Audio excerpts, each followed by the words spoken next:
ब्रह्ममुरारिसुरार्चितलिङ्गं निर्मलभासितशोभितलिङ्गम्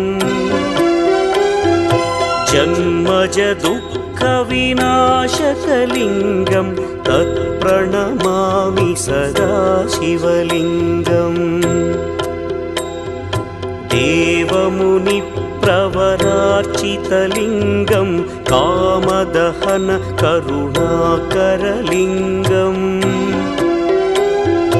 रावणदर्पविनाशकलिङ्गं तत्प्रणमामि सदा शिवलिङ्गम्